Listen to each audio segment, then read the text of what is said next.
Hello everyone, welcome to legal lore by Anusha. ഇന്നത്തെ വീഡിയോയിൽ നമ്മൾ നോക്കാൻ പോകുന്നത് ഹിന്ദു ലോയിലെ സ്കൂൾസ് ഏതൊക്കെയാണ് എന്നാണ്. Schools of Hindu law. നമ്മൾ നമ്മുടെ ടോപ്പിക്കിലേക്ക് ഡയറക്റ്റ്ലി പോകുന്നതിന് മുൻപ് എവിടെ നിന്നാണ് ഹിന്ദു ലോ ഒറിജിനേറ്റ് ചെയ്തിട്ടുള്ളത് എന്ന് നമുക്ക് നോക്കാം. ആൻഷ്യൻ ടെക്സ്റ്റ് ആയിട്ടുള്ള വേദാസ്, സ്മൃതീസ്, ധർമ്മശാസ്ത്രാസ് ഇതുപോലുള്ള ടെക്സ്റ്റുകളിൽ നിന്നാണ് ഹിന്ദു ലോ ഒറിജിനേറ്റ് ചെയ്തിട്ടുള്ളത്. രണ്ട് ഇമ്പോർട്ടൻറ്റ് സ്കൂളിനെ പറ്റിയിട്ട് ഹിന്ദു ലോയിൽ പറയുന്നുണ്ട്. ഈ രണ്ട് സ്കൂൾസ് ആണ് ഹിന്ദു ലോയിൻ്റെ അകത്ത് എങ്ങനെയാണ് ഇൻഹെറിറ്റൻസ്, അതുപോലെ പ്രോപ്പർട്ടി റൈറ്റ്സ്, എങ്ങനെയാണ് ഇതിൻ്റെയൊക്കെ കാര്യങ്ങൾ പറഞ്ഞിട്ടുള്ളത് എന്നൊക്കെ പറയുന്നത്. സോ അതിൽ ആദ്യത്തെ സ്കൂൾ എന്ന് പറയുന്നത് മിതാക്ഷര സ്കൂളാണ്. മിതാക്ഷര സ്കൂൾ എന്ന് പറയുന്നത് വളരെ പഴയ ഒരു സ്കൂളാണ്. ഇത് northern, western, central parts of ഇന്ത്യയിലാണ് ഈ സ്കൂളിൽ ഫോളോ ചെയ്യുന്ന ആൾക്കാരുള്ളത്. ഇത് ആൻഷ്യന്റ് ഹിന്ദു ടെക്സ്റ്റ് ആയിട്ടുള്ള യജ്ഞവൽക്യ സ്മൃതി, അതുപോലെ തന്നെ ഒരു കമന്ററി, ഇതിൽ നിന്നൊക്കെയാണ് ഈ സ്കൂൾ വന്നിട്ടുള്ളത്. ഇത് എഴുതിയിട്ടുള്ളത് വിജ്ഞാനേശ്വര എന്ന് പറയുന്ന ആളാണ്. അതാണ് മിതാക്ഷര സ്കൂളായിട്ട് പിന്നീട് മാറിയത്. ഇതിൻ്റെ അകത്ത് ജോയിന്റ് ഫാമിലി സിസ്റ്റം, അതുപോലെ തന്നെ അവരുടെ ട്രഡീഷണൽ ആയിട്ടുള്ള വ്യൂസ് എങ്ങനെയാണ്, പ്രോപ്പർട്ടി എങ്ങനെയാണ് ഇൻഹെറിറ്റ് ചെയ്യുന്നത്, ഇതൊക്കെയാണ് ഈ സ്കൂളിൻ്റെ അകത്ത് പറയുന്നത്. അതിൽ ആദ്യം തന്നെ പറയാനുള്ളത്, ഇവിടെ ഒരു കോപാസിനറി സിസ്റ്റം ആണുള്ളത്. അതായത് ഇതൊരു ജോയിന്റ് ഫാമിലി പ്രോപ്പർട്ടിയാണ്. അതിൻ്റെ അകത്ത് എല്ലാ മെയിൽ മെമ്പേഴ്സും, ആ ഫാമിലീൻ്റെ അകത്ത് വരുന്ന എല്ലാ മെയിൽ മെമ്പേഴ്സും ആരാണ്? കോപാസിനേഴ്സ് ആണ്. അതായത് ജോയിന്റ് ഓണേഴ്സ് ആണ്. ആ പ്രോപ്പർട്ടിയുടെ ജോയിന്റ് ഓണേഴ്സ് ആണ് ബൈ ബർത്തിൽ ആ ഫാമിലിയിലുള്ള എല്ലാ മെയിൽ മെമ്പേഴ്സും. അവർക്കെല്ലാം തന്നെ എന്തുണ്ട്? പ്രോപ്പർട്ടീൻ്റെ മുകളിൽ ഓണർഷിപ്പ് ഉണ്ട്. പിന്നെ ഒരു കാര്യം ഇതിൽ പറയുന്നത് ഫാദേഴ്സ് റോള്. അതായത് ഫാദർ അല്ലെങ്കിൽ ആ ഫാമിലിയിലെ, ആ ജോയിന്റ് ഫാമിലിയിലെ എൽഡസ്റ്റ് മെയിൽ മെമ്പർ ആയിരിക്കും കർത്ത എന്ന സ്ഥാനത്ത് ഉണ്ടാവുക.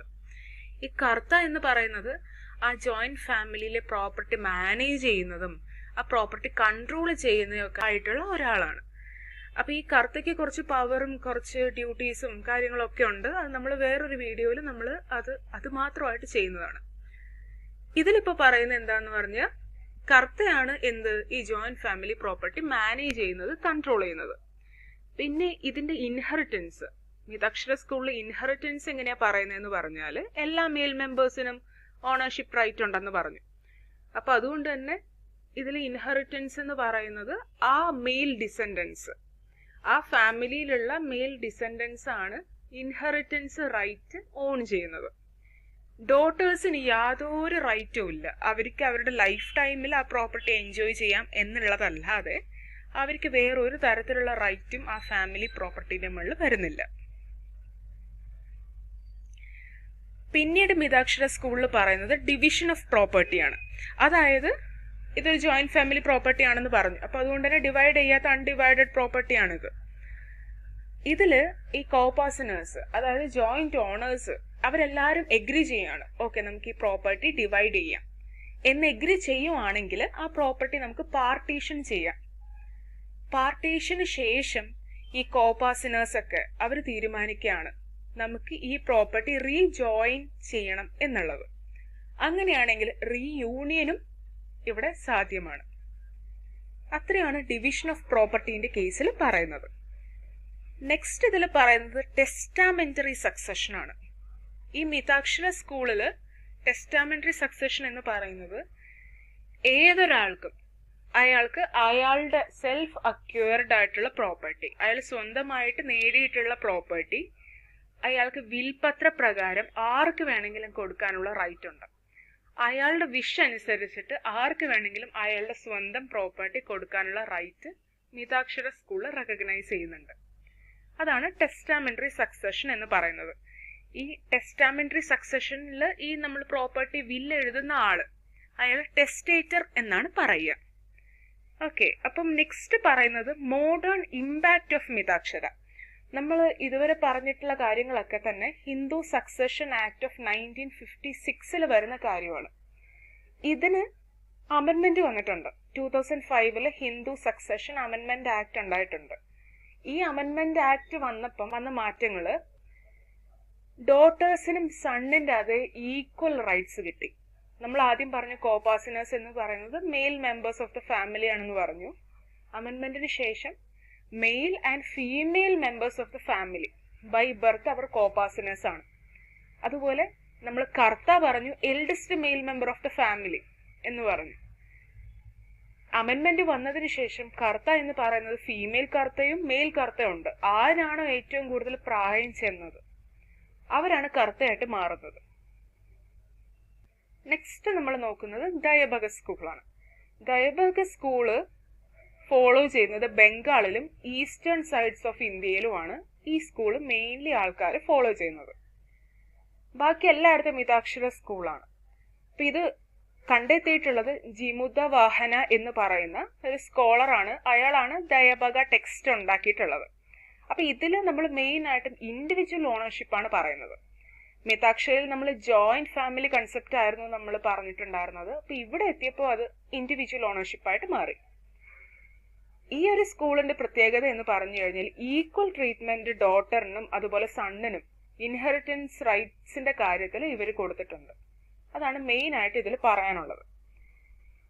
അപ്പൊ ഇതിൽ പറയുന്ന മറ്റൊരു കാര്യം പറയുന്നത് നമ്മൾ പറഞ്ഞു ഇൻഡിവിജ്വൽ ഓണർഷിപ്പ് ആണെന്ന് പറഞ്ഞു. അതായത് കോപാസിനറി കൺസെപ്റ്റ് ഇല്ല, ബൈ ബർത്ത് ആരും ഓണേഴ്സ് ആവുന്നില്ല. ഒരു ഫാമിലിയിൽ ഇപ്പൊ ആരുടാണ്, ഇപ്പൊ ഫാദറിനാണ് പ്രോപ്പർട്ടി റൈറ്റ് ഉള്ളതെങ്കിൽ ഫാദറിന്റെ ഡെത്തിന് ശേഷം ഡോട്ടറിന്, സണ്ണിന്, അതുപോലെ വിഡോന് ആ റൈറ്റ്, ആ പ്രോപ്പർട്ടീന്റെ മുകളിലുള്ള ഓണർഷിപ്പ് റൈറ്റ് കിട്ടുകയാണ്. അങ്ങനെയാണ് ഇതിന് ഇൻഡിവിജ്വൽ ഓണർഷിപ്പ് വരുന്നത്. ഇൻഹെറിറ്റൻസ് റൈറ്റ്സിലും ഇത് തന്നെയാണ് പറയുന്നത്. ഇവിടെ ഒരു കാര്യം പറയുന്നത് വിഡോനെ കൺസിഡർ ചെയ്തിട്ടുണ്ട്. അതായത് ഹസ്ബൻഡ് മരിക്കുകയാണെങ്കിൽ ഹസ്ബൻഡിന്റെ പ്രോപ്പർട്ടിയിൽ ഒരു ഷെയർ ഈ വിഡോനും കിട്ടുന്നുണ്ട്. മറ്റ് ലീഗൽ ഹെയേഴ്സിനും ഫാദറിന്റെ ലീഗൽ ഹെയേഴ്സ് അതായത് സണ്ണിന്, ഡോട്ടറിന് ഇവർക്കും കിട്ടുന്നുണ്ട്. പിന്നീട് പറയാനുള്ളത് ഡിവിഷൻ ഓഫ് പ്രോപ്പർട്ടിയാണ്. ഡിവിഷൻ ഓഫ് പ്രോപ്പർട്ടിയിൽ ഇതിൽ പറയുന്നത് ഫാദർ അല്ലെങ്കിൽ ഫാമിലിന്റെ ഹെഡ് മരിക്കുകയാണെങ്കിൽ ആ പ്രോപ്പർട്ടി ഇമ്മീഡിയറ്റ് ആയിട്ട് ഡിവൈഡ് ചെയ്യുകയാണ് ഹെയേഴ്സിലേക്ക്, അതായത് വിഡോയിലേക്കും സണ്ണിലേക്കും അതുപോലെ ഡോട്ടറിലേക്കും. അപ്പൊ തന്നെ ഈ പ്രോപ്പർട്ടി ഡിവൈഡ് ചെയ്ത് കൊടുക്കുകയാണ്. ഇവിടെ ഒരു ജോയിന്റ് ഓണർഷിപ്പോ അല്ലെങ്കിൽ ഒരു കോപാസിനറിയോ ഒന്നും തന്നെ ഇല്ല. ഇത് ഇൻഡിവിജ്വൽ ഷെയർ ആണ് ഇവർക്ക് ലഭിക്കുന്നത്. ദയബക സ്കൂളിലും ടെസ്റ്റാമെന്ററി സക്സഷൻ റെക്കഗ്നൈസ് ചെയ്തിട്ടുണ്ട്. അതായത് ആർക്ക് വേണമെങ്കിലും വില്ല് എഴുതി അവർക്ക് അവരുടെ ആഗ്രഹപ്രകാരം അവരുടെ സ്വത്ത് കൊടുക്കാവുന്നതാണ്. അത് ഇവിടെ റെക്കഗ്നൈസ് ചെയ്തിട്ടുണ്ട്.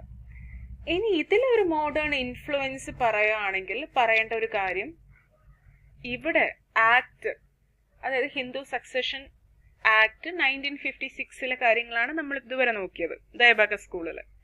അമെൻമെന്റ് വന്നപ്പം ഇതിൽ വന്ന മാറ്റം എന്ന് പറഞ്ഞാൽ കുറച്ചും കൂടി വുമണിന്റെ ഇൻഹെറിറ്റൻസ് റൈറ്റ്സ് കുറച്ചും കൂടി സ്ട്രോങ്ങർ ആയിട്ട് മാറി. ഈ ഫാദർ ജീവിച്ചിരുന്നാലും ഇല്ലെങ്കിലും ഈ വുമണിന് ഈക്വൽ റൈറ്റ്സ്, ആൻസിസ്ട്രൽ പ്രോപ്പർട്ടീനെ മുകളിൽ ഈക്വൽ റൈറ്റ്സ് ഉണ്ട് എന്നുള്ള രീതിയിൽ അമെൻമെന്റ് വന്നിട്ടുണ്ട്. ഇതാണ് ഇതിൽ വന്നിട്ടുള്ള വേറൊരു ചേഞ്ച്. അപ്പൊ ഇതിലൊരു കൺക്ലൂഷൻ എന്ന രീതിയിൽ നമുക്ക് പറയാൻ പറ്റുന്നത് മിതാക്ഷര സ്കൂൾ എന്ന് പറയുന്നത് ജോയിന്റ് ഫാമിലി സിസ്റ്റം ആയിരുന്നു ഫോക്കസ് ചെയ്തിട്ടുണ്ടായിരുന്നത്. അമെൻമെന്റിന് മുൻപ് അതൊരു മെയിൽ ഡോമിനേറ്റഡ് ഇൻഹെറിറ്റൻസ് ആയിരുന്നു. എൽഡസ്റ്റ് മെയിൽ മെമ്പേഴ്സ് അവർ മാനേജ് ചെയ്യും. മെയിൽ മെമ്പേഴ്സ് ഫുൾ ഓണർഷിപ്പ് എല്ലാ മെയിൽ മെമ്പേഴ്സിന്റെ കയ്യിലായിരുന്നു. സ്ത്രീകൾക്ക് യാതൊരു റൈറ്റും ഉണ്ടായിരുന്നിട്ടില്ല പ്രോപ്പർട്ടിയിൽ അമെൻമെന്റിന് മുൻപ്.